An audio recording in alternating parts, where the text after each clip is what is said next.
Kepada sahabatku yang tinggal di dunia di sebelah duniamu, aku mengetik surat ini dengan hati yang pelan namun penuh rasa ingin bercerita.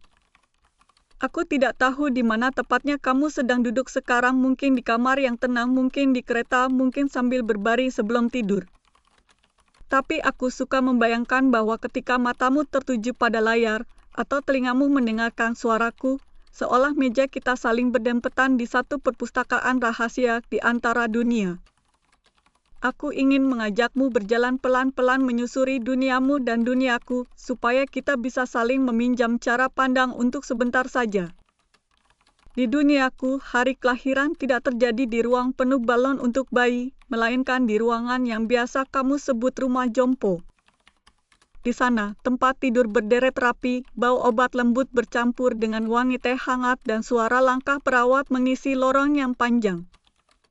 Ketika seseorang lahir di duniaku, tubuhnya rapuh, kulitnya keriput, rambutnya tipis, napasnya pendek, dan sendinya terasa sakit. Kami menyambut kelahiran dengan kursi roda dan selimut tebal, bukan dengan kereta bayi berwarna cerah. Mungkin bagimu itu terdengar menyedihkan, tapi bagi kami itu adalah awal yang biasa saja. Orang yang baru lahir belum punya ingatan, belum punya cerita, belum punya masa lalu, hanya tubuh tua yang seperti buku kosong dengan sampul lusuh. Keluarga yang menerimanya tahu bahwa suatu hari nanti tubuh itu akan mengecil, menguat, menjadi dewasa, lalu remaja, dan akhirnya bayi. Jadi sejak awal mereka belajar jatuh cinta kepada seseorang yang akan berjalan menjauh dari keriput menuju pipi yang kenyal dan mata yang jernih. Saat seorang lansia baru lahir, keluarga berkumpul bukan untuk berkata selamat karena tubuhnya sehat, tetapi untuk berjanji akan menemaninya perlahan menuju masa kecilnya. Mereka menempelkan foto-foto di dinding, bukan untuk mengenang masa lalu orang itu, tetapi sebagai bayangan masa depan yang akan datang. Di foto-foto itu, mereka membayangkan dia berlari di taman sebagai anak kecil, belajar membaca saat tubuhnya sudah stabil, dan tertawa sebagai bayi yang mengerti banyak hal. Kami hidup dengan harapan yang terbalik, tapi bagi kami harapan itu tetap terasa hangat. Aku ingat saat aku sendiri lahir ke duniaku. Tubuhku rapuh dan gemetar, aku tidak mengerti apa-apa, tetapi banyak mata memandangku dengan rasa penasaran dan sayang yang aneh. Ibuku memegang tanganku yang penuh garis usia, dan ayahku menatapku seperti melihat sebuah buku baru yang tebal. Mereka tahu bahwa seiring waktu garis-garis di tanganku akan memudar, tulangku akan menguat, dan langkahku akan semakin ringan. Di duniaku, bayi adalah akhir bukan awal. Seorang bayi di sini adalah makhluk yang paling bijak, paling penuh kenangan, namun tubuhnya paling kecil dan paling mudah lelah. Saat seseorang sudah menjadi bayi, ia sudah menghabiskan semua bab hidupnya, ia sudah mencintai dan terluka, sudah jatuh dan bangkit, sudah marah dan memaafkan. Tapi ironinya, di saat tubuhnya paling halus dan matanya paling jernih, ingatannya mulai memudar. Kamu mungkin bertanya, bagaimana rasanya melihat bayi yang sesungguhnya adalah orang yang paling berpengalaman di dunia kami? Rasanya seperti memegang sebuah buku yang semua halamannya pernah terisi, lalu satu persatu hurufnya perlahan memudar. Kami menggendong bayi itu dengan hormat, seolah kami memeluk seluruh sejarah, bahkan ketika sejarah itu sendiri sudah lupa namanya. Setiap tawa kecil bayi di akhir hidup terdengar bagi kami seperti salam perpisahan yang lembut. Keluarga di duniaku punya tugas yang sangat berat namun mulia. Mereka menyambut tubuh tua yang baru lahir, mengajarkan langkah pertama ketika sendi mulai menguat, dan pelan-pelan belajar melepaskan ketika tubuh menjadi bayi. Aku sering melihat orang tua menangis diam-diam ketika anaknya yang dulu lahir sebagai lansia mulai mengecil dan berlari. Mereka bahagia, tetapi di balik kebahagiaan itu ada rasa takut karena setiap langkah menuju masa kecil adalah juga langkah menuju perpisahan. Di duniaku, perpisahan bukan saat napas terakhir terdengar, tetapi saat kalimat terakhir diingat. Ketika seseorang sudah menjadi bayi dan tidak lagi mengenali nama sendiri, bagi kami itu adalah tanda bahwa ia sudah sampai di ujung perjalanan. Kami tidak mengukur hidup dari panjangnya waktu, tetapi dari seberapa dalam seseorang menemani dirinya sendiri di setiap fase menuju bayi terakhir. Karena itulah kami diajarkan sejak awal untuk memikirkan akhir bukan sebagai ancaman, tetapi sebagai sahabat yang menunggu di ujung jalan. Mungkin di duniamu orang-orang sibuk takut menjadi tua. Mereka membeli krim untuk menyemakan keriput, berolahraga agar tubuh tetap kuat, dan kadang berpura-pura tidak menyadari bahwa waktu terus berjalan. Di duniaku, ketakutan itu terbalik. Kami bukan takut menjadi tua karena itu hanya permulaan. Kami lebih takut pada momen ketika tubuh kami menjadi kecil dan ingatan kami mulai bocor seperti gelas berlubang. Aku ingin menceritakan padamu tentang sekolah di duniaku, karena di sana kamu bisa melihat jelas bagaimana hidup mundur mengubah cara kami belajar. Seorang anak masuk sekolah ketika tubuhnya sudah cukup stabil untuk duduk lama dan berlari tanpa cepat lelah. Bisa jadi secara bentuk tubuh mereka tampak seperti orang dewasa muda di duniamu, tetapi secara pengalaman mereka masih di awal perjalanan.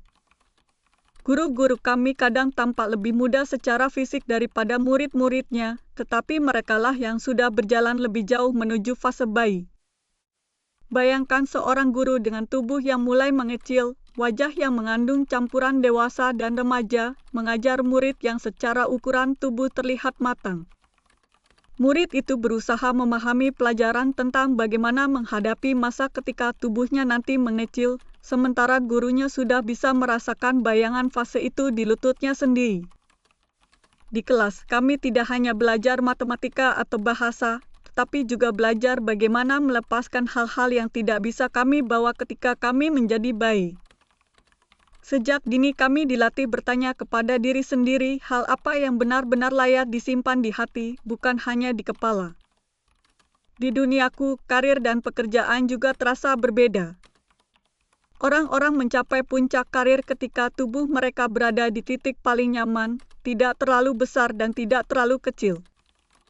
Di masa itu energi tubuh sedang tinggi, pikiran cukup dewasa, dan langkah masih kuat.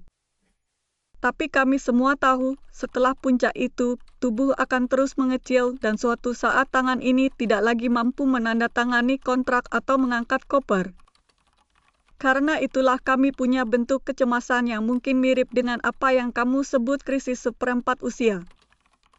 Di tengah perjalanan, ketika tubuh kami paling ideal dan pilihan tampak terbuka lebar, justru banyak orang merasa panik. Mereka bertanya pada diri sendiri apakah mereka memilih jalur yang benar untuk mengisi sisa hidup sebelum menjadi bayi. Kami khawatir bukan soal waktu yang tersisa, tetapi soal isi yang nanti akan perlahan terlupakan. Aku pernah mengalami masa itu dengan sangat kuat. Saat itu tubuhku kuat, langkahku ringan, dan banyak pintu kesempatan terbuka, tetapi malam-malamku dipenuhi pertanyaan yang tidak mudah. Aku bekerja di sebuah lembaga yang merancang program pendampingan untuk orang-orang yang sedang menuju fase bayi. Setiap hari aku bertemu orang yang tubuhnya mengecil, tapi ceritanya membesar di dalam pikiranku. Di jalan pulang, aku sering berhenti di jembatan kecil dan melihat bayanganku di air. Di permukaan air, aku melihat tubuh yang sedang berada di tengah perjalanan, tidak terlalu besar dan belum terlalu kecil. Aku bertanya, apakah semua kerja keras dan ambisi yang kujalani benar-benar penting jika suatu hari nanti aku akan kembali menjadi bayi yang tidak ingat apa-apa? Pertanyaan itu membuatku takut sekaligus lega pada saat yang sama. Mungkin kamu juga pernah bertanya hal yang mirip, walaupun arah hidupmu berbeda. Ketika kamu lelah bekerja atau belajar, mungkin kamu pernah bertanya apa gunanya semua ini jika pada akhirnya tubuhmu menjadi tua dan rapuh. Disinilah duniaku dan duniamu saling bercermin dengan cara yang unik. Di duniaku, kami belajar menerima bahwa akhir bukan tempat di mana semuanya jelas, tetapi tempat di mana semuanya dibiarkan perlahan pudar. Aku juga ingin bercerita tentang cinta di duniaku, karena cinta adalah tempat di mana hidup mundur terasa paling manis sekaligus paling menyakitkan. Aku pernah jatuh cinta pada seseorang ketika tubuh kami sama-sama berada di masa yang nyaman, saat kami bisa berlari bersama tanpa kehabisan napas. Kami berkencan di taman menertawakan tubuh kami yang satu hari nanti akan mengecil sambil berpura-pura tidak peduli. Kami bercita-cita menua ke arah masa kecil bersama, seolah kami bisa mengatur cara ingatan kami memudar. Waktu berjalan dan tubuhnya mulai mengecil sedikit demi sedikit.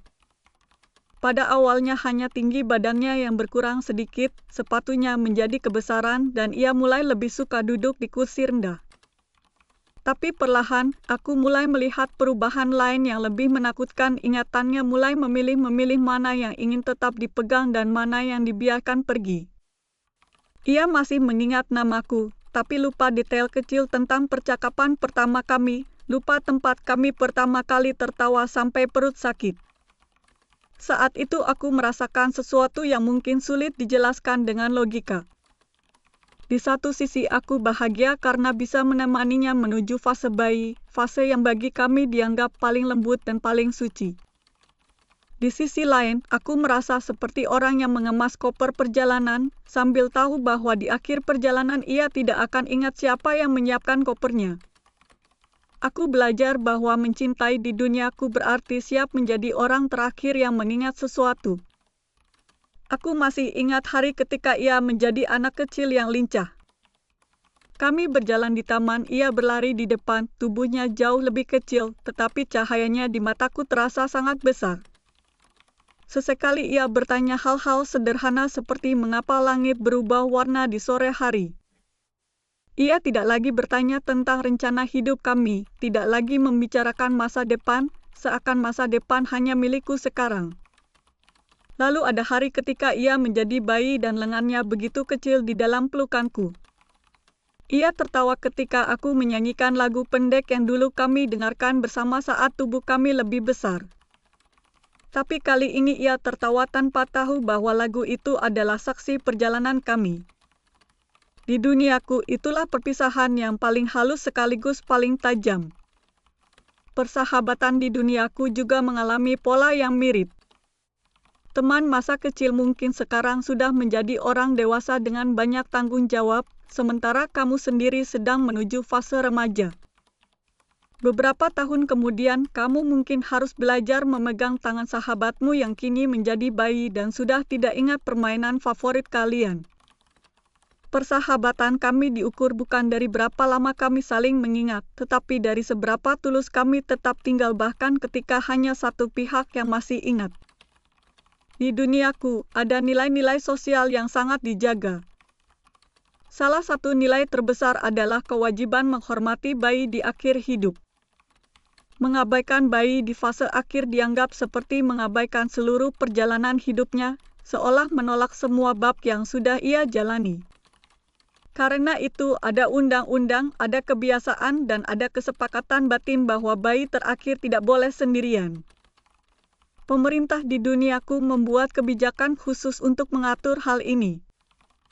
Ada cuti kerja yang dirancang agar orang bisa mendampingi anggota keluarga yang sedang menuju fase bayi. Ada skema jaminan sosial yang memastikan bahwa tidak ada bayi di akhir hidup yang kekurangan perawatan dan kasih sayang. Kota kami didesain dengan taman dan ruang publik yang ramah untuk tubuh yang mengecil, bukan hanya untuk tubuh yang sedang berada di puncak kekuatan.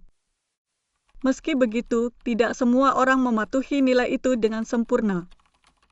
Pernah ada kasus seseorang yang meninggalkan bayi akhir hidupnya sendirian di fasilitas umum. Ia menganggap bahwa karena bayi itu sudah lupa segalanya, tidak ada lagi tanggung jawab untuk menjaganya. Kasus itu membuat seluruh kota marah, bukan dengan teriakan, tetapi dengan cara pelan-pelan menjauh dari orang tersebut. Di duniaku, hukuman sosial kadang lebih berat dari hukuman hukum tertulis. Orang itu kesulitan mendapat pekerjaan bukan karena dilarang, tetapi karena orang enggan mempercayakan sesuatu padanya. Semua orang tahu bahwa jika ia bisa meninggalkan bayi akhir hidupnya sendiri, maka ia bisa meninggalkan siapapun di tengah perjalanan. Dari kejadian itu, generasi setelahnya belajar bahwa kepercayaan dibangun dari cara kami mengantar seseorang menuju fase bayi terakhir. Saat aku memikirkan duniamu, aku sering membayangkan kebalikannya. Di duniamu hidup dimulai sebagai bayi dan berakhir sebagai lansia, seakan kamu menulis buku dari halaman kosong menuju halaman yang penuh catatan. Banyak orang di duniamu takut pada bab terakhir karena di sana tubuh melemah dan ingatan bisa memudar. Sementara di duniaku, bab terakhir justru terjadi di tubuh paling kecil, dan kami sudah belajar melihatnya sebagai hadiah yang lembut. Kadang aku iri pada cara duniamu menghargai masa anak-anak. Kamu bisa merayakan masa kecil sebagai taman bermain yang luas, bukan sebagai pintu keluar dari hidup. Kamu bisa memeluk bayi sambil berkata bahwa semuanya baru saja dimulai. Di duniaku, kami memeluk bayi sambil tahu bahwa semuanya hampir selesai. Tapi ada saat-saat di mana aku juga melihat bahwa duniamu dan duniaku sama-sama kebingungan. Orang-orang di duniamu berjuang keras untuk merasa berguna ketika mereka menua, sementara kami di duniaku berjuang untuk merasa ikhlas ketika kami memuda. Di dua arah yang berbeda, kami sama-sama bertanya hal yang mirip, apakah hidup ini hanya sekadar soal kuat dan lemah? Atau apakah ada sesuatu yang tetap bahkan ketika tubuh berubah dari besar menjadi kecil atau dari kecil menjadi besar?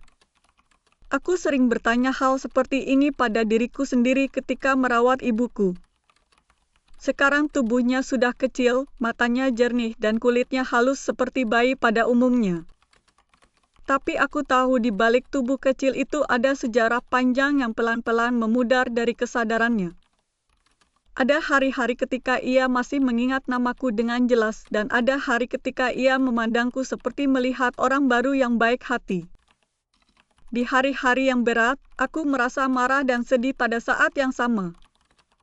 Marah karena dunia kami diciptakan seperti ini, dan sedih karena aku merasa tidak siap untuk menjadi satu-satunya yang mengingat semuanya. Namun di hari-hari lain, aku melihat sesuatu yang tidak bisa kulihat ketika aku masih terjebak dalam ambisi. Aku melihat bahwa ada bentuk cinta yang tidak membutuhkan ingatan sebagai syarat. Ketika ibuku tertawa karena aku menyuapinya, ia tertawa bukan karena mengingat siapa aku, tetapi karena merasakan kenyamanan di detik itu. Aku belajar bahwa mungkin hidup memang selalu tentang detik ini, bukan kemarin atau besok. Aku belajar bahwa mungkin yang terpenting bukan seberapa lama seseorang mengingatmu, tetapi bagaimana rasanya ketika ia berada di dekatmu walaupun hanya sebentar. Pelajaran itu terasa sederhana, tetapi bagiku rasanya seperti menemukan kunci kecil di tengah ruangan yang gelap. Sahabatku di dunia sebelah, aku menulis semua ini bukan untuk membuatmu bingung, tetapi untuk mengajakmu melihat hidupmu dari arah yang berbeda. Bayangkan sejenak jika hidupmu dibalik, jika kamu terbangun sebagai lansia dan berjalan menuju masa kecil. Hal apa yang paling kamu sesali dulu? Dan hal apa yang justru ingin kamu ulang lebih pelan? Kalau kamu tahu bahwa akhirmu adalah bayi yang lupa segalanya, apakah kamu akan memilih marah lebih sedikit dan memeluk lebih sering? Mungkin pertanyaan-pertanyaan seperti ini terdengar berat, tetapi aku percaya kamu cukup kuat untuk menanggungnya. Kamu tidak perlu menjawabnya malam ini, kamu tidak perlu menjawabnya sama sekali. Yang ingin kulakukan hanyalah menaruh pertanyaan itu di meja antar dunia kita, seperti secangkir teh yang boleh kamu cicipi kapanpun kamu siap. Aku akan senang jika suatu hari nanti kamu menulis balik dan menceritakan bagaimana rasanya hidup maju, bukan mundur. Di kanalku di duniaku, mungkin aku akan memanggilmu sahabat pena multiverse yang paling sabar. Aku suka membayangkan bahwa di duniamu kamu juga punya sudut kecil untuk surat-surat dari dunia lain. Mungkin di sana kamu menamai sudut itu dengan sesuatu yang lucu atau puitis, aku tidak tahu, tapi bayangan itu membuatku tersenyum. Ada sesuatu yang menenangkan ketika tahu bahwa meski arah hidup kita berlawanan, kita masih bisa duduk di ruang imajiner yang sama dan berbagi cerita. Aku ingin menutup surat ini dengan janji kecil untukmu. Aku berjanji bahwa di duniaku, aku akan terus belajar mencintai orang-orang yang sedang memuda tanpa memaksa mereka mengingatku. Aku juga berjanji untuk lebih pelan ketika marah dan lebih cepat ketika meminta maaf, karena aku tahu suatu hari nanti aku sendiri akan menjadi bayi yang lupa. Dan jika kamu mau, kamu juga bisa membuat janji kecil untuk dirimu sendiri di duniamu, janji yang hanya kamu dan hatimu yang tahu. Dari temanmu yang tinggal di dunia di sebelah duniamu, aku mengirimkan surat ini dengan rasa sayang yang tidak tahu caranya menua atau memuda. Semoga ketika kamu menutup surat ini, ada satu hal kecil yang terasa lebih ringan di dadamu. Jika suatu hari nanti kamu merasa sendirian, ingatlah bahwa di suatu tempat di antara bintang dan kabel internet ada seseorang di duniaku yang pernah mengetik namamu di dalam doanya. Aku tidak tahu kapan kita akan saling berbagi cerita lagi, tetapi aku yakin akan ada saat berikutnya. Terima kasih sudah mendengarkan suratku sampai baris terakhir ini. Aku benar-benar menghargai waktu dan perhatianmu. Kalau kamu merasa surat ini menyentuhmu sedikit saja, aku akan sangat senang jika kamu menekan tombol suka di video ini. Kalau kamu ingin terus mendengar surat-surat dari dunia di sebelah duniamu, jangan lupa berlangganan ke kanal Sahabat Pena Multiverse. Aku juga akan sangat senang membaca komentarmu. Ceritakan bagian mana dari duniaku yang paling membuatmu berpikir tentang hidupmu sendiri. Di pojok kanan bawah video ini ada kode QR dan ada juga tautan di deskripsi. Dari sana kamu bisa memberikan dukungan untuk kanal ini jika kamu punya ruang di hatimu dan di dompetmu. Dukunganmu akan membantuku terus mengetik surat-surat dari berbagai dunia dan membacakannya dengan penuh hati untukmu. Di deskripsi video juga ada tautan ke karya-karya lain dari seri yang sangat berbeda. Kalau kamu penasaran, silakan jelajahi tanpa perlu terburu-buru. Untuk malam ini, aku pamit dulu. Semoga kamu beristirahat dengan tenang, dan jangan lupa kembali di episode berikutnya karena aku masih punya banyak cerita dari dunia di sebelah duniamu.